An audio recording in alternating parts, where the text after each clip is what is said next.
जिया पर चढ़ के बुढ़ावे गरदा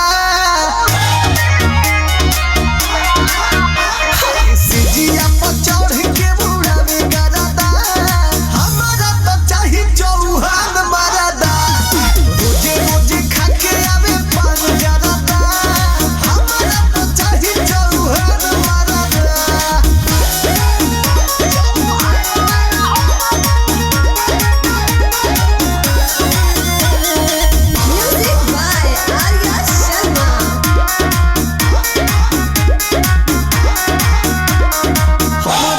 जान लुटावे कबो नहीं तकरार करे। अच्छा कस के हमरा से हंस के 24 घंटा प्यार करे।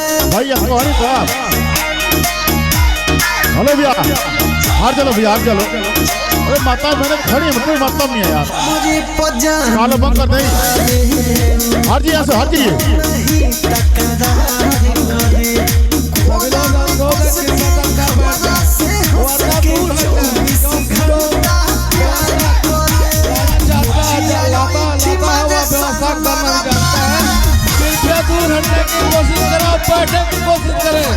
वरना नुकसान उठाना पड़ेगा आप लोगों को। मैं कह रहा हूँ हर आदमी व्यवस्था करता है और व्यवस्था करने भी जानता है, वरना आप लोग सावधान हो जाइए।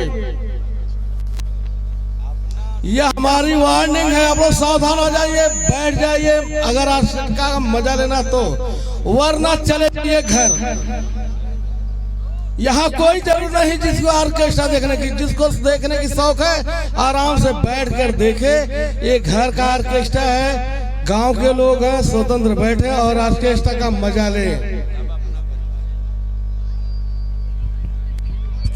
सही बात है दोस्तों, बुरा नहीं मानेगा, बुरा नहीं मानेगा साहब। हमें आप लोगों का दिल दुखाने का कोई शौक नहीं है साहब, क्योंकि गांव की गरिमा है, गांव के मान सम्मान है और सम्मानित आदमी पढ़े लिखे लोग दोस्तों बस वही समझिए। यार कहने की जरूरत नहीं है आप सभी लोगों के लिए। और मैं चाहता हूँ बस आप लोग बैठ के एंजॉय लीजिए, बैठेंगे और बड़ा आनंद पाएंगे।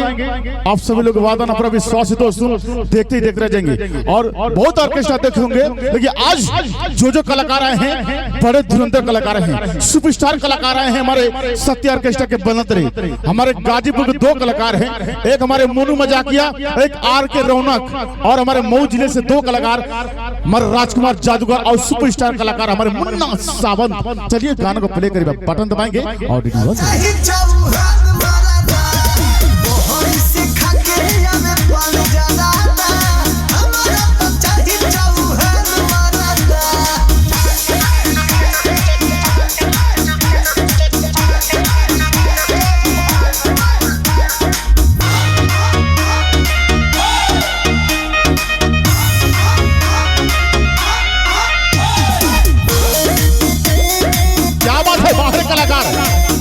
मुस्कान जी